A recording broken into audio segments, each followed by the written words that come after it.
Why did I become a awakened dissident from a brainwashed nationalist? The first reason is exposure to diverse perspectives. Growing up in China, my views are largely shaped by the state-controlled media that promoted a nationalistic and sometimes even antagonistic view of the Western. So being a Schaffenhong, I staunchly supported China's policies and perspective that seemed then as unerringly correct. So my educational and social environment reinforced these beliefs, which leaving us little room for critical questioning or exposure to any international viewpoints. And after I moved into the United States, I was suddenly immersed in a society that thrived on debate and different opinions. So this exposure to a multitude of perspectives was startling. So encountering criticism of Chinese government and its policies that I have never heard before prompted me to question and revalue my previous held beliefs, like dialogues with my peers from various backgrounds. This helped me to see nuances of international policies, which led me to a significant shift in my understanding and allegations. And the second reason is freedom of information. So in China, my access to information was restricted by the Great Firewall, which blocked many foreign news sources and social media platforms. So this censorship kept me from seeing any narratives that was contradicted to Chinese government's stance. So my education and the media I consumed painted a picture of China as a victim or hero, but never as an aggressor or in the wrong. So after I arrived in the United States, I opened up a whole new world of information. I could freely access any international news outlets and social media platforms and books that were previously banned. So this unfiltered access to any multiple sources allowed me to see the global events from various angles, which challenged me to the one-sided stories that I have grown up with. So this stark contrast in information flow led me to become skeptical of what I have been taught and more critical of the authoritative narratives. And the third reason is my personal encounters with freedom. Living in China, my expression and actions were often subtly controlled, and the concept of freedom of speech was more theoretical than practical, with societal and legal consequences for steering too far from the CCP party's line. So as a Schaffenhong, I didn't fully grasp what I was missing, as my alignment with the CCP's view seemed naturally correct. So after I came to the United States, the personal freedoms I experienced was transformative. The ability to speak freely, protest, and engage in political discussion without fear of repercussion was enlightening. Witnessing democracy in action with all its imperfections, which showed me the value of having the ability to critique and challenging one's government. So this personal experience of freedom made me rethink about the authoritarian control I have accepted in China. And the fourth reason is academic and intellectual challenges. So my education in China was rigorous, but also highly controlled. It emphasizes the rote learning and conformity over critical thinking and open inquiry.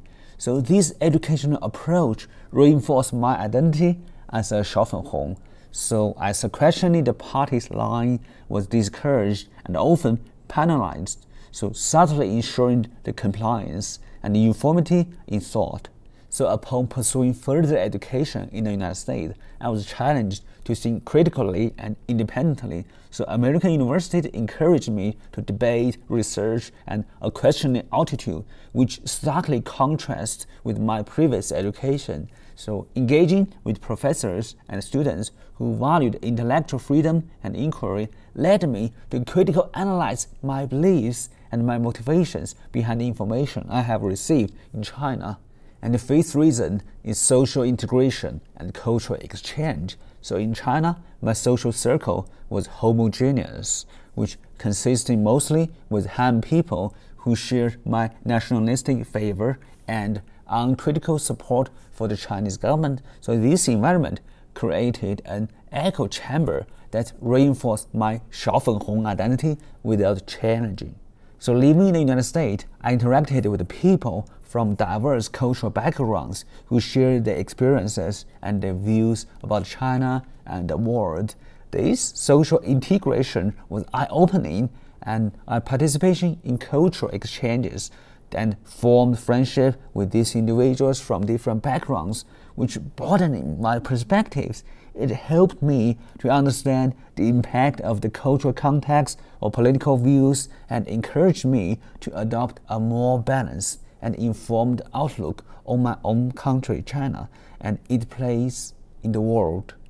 And the sixth reason is witnessing political pluralism. So in China, the political landscape is dominated by only one party, with no opposition or competing ideologies allowed to flourish. So my identity as a Xiaofenhong was partly rooted in the absence of political diversity, which created a sense of certainty and stability.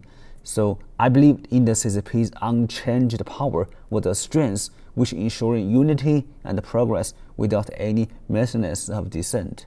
So after I moved to the United States, I was exposed to a multi-party system where the political pluralism was the norm, and witnessing the Republicans and Democrats and other parties vigorously debate policies and ideas was initially bewildering, but ultimately enlightening. So I seen such a system where the government power could be questioned and the leadership could change hands through peaceful election, which challenged my previous notion of stability and governance. So this experience helped me appreciate the importance of the political diversity and the role it plays in fostering a resilient and adaptable society. And the seventh reason is my experience in media freedom. Back in my home in China, the media is largely on the extension of the state, with the news outlets tightly controlled to ensure their alignment with the Chinese government narratives. So as a Xiaofenhong, my understanding of the world's events and internal affairs was shaped by this curated content, and I accept them without any skepticism. So this concept of media bias wasn't something I need to consider seriously since then, right? As dissenting views were rarely aired. Upon my arriving in the United States, the freedom of the press was starkly different. I could access an array of news sources, which presented various viewpoints, which included the critical perspectives on both American and Chinese policies. So this unregulated media environment forced me to confront the biases in the sources I previously trusted blindly. So engaging with this independent journalism made me realize the value of media freedom in maintaining a healthy, informed public discourse, which leading to a re-evaluation of the information I have been fed in China. And the eighth reason is my understanding of human rights discourse. So in China, discussions about human rights are often suppressed or framed in a way that supports state policies and dismissing the Western concept of human rights as incompatible with Chinese socialism. So as a Xiaofenhong, I viewed Western criticism of Chinese human rights record as biased attack against our sovereignty and development model. So living in the United States, I was introduced to global human rights discourse, and I attend lectures and read extensively on this subject. Then I engaging with human rights activists and learning about international law, which broadened my understanding of individual freedoms and the universal nature of human rights. So this exposure changed my previously held beliefs and made me more aware of these human rights violations in my country, China, which changed my perspective on what constitutes true social progress. And the ninth reason is personal freedoms and legal protections. So growing up in China, the legal system and the personal freedoms were things I took for granted, assuming that these restrictions were necessary for national security and harmony. So as committed Xiaofenhong, I believe that these strict control was justified for greater good. In contrast, the United States' emphasis on legal protections on individual rights was a revelation. So experienced this system where the laws were designed to protect personal freedoms, which including the rights to privacy, speech, and assembly, was transformative, and understanding the role of the judiciary in upholding this right and seeing this protection in action prompted me to question the justification for restrictions I have accepted in China. So this shift in understanding highlighted the importance of the legal framework that prioritizes the individual rights over state control. And the 10th reason is my personal experiences with systematic transparency. So back in my home in China, I rarely encounter open discussion about the Chinese government, their accountability, and the transparency. The governance model, which presented as effectively authoritarian, was something I accept as necessary for maintaining order and progress. And any challenges to this perspective were not only discouraged, but often met with significant repercussions, which reinforcing a compliance that supported my identity as a Xiaofenhong. In contrast, living in the United States exposed me to systems where the transparency in governance is not only encouraged but also expected. So when I observing the governmental proceeding and access to public records and the active role of watchdog organizations in holding leaders accountable were new to me. So this transparency, although not flawless, but highlighted the importance of accountability in governance, which challenged my previous acceptance of authoritarian efficiency.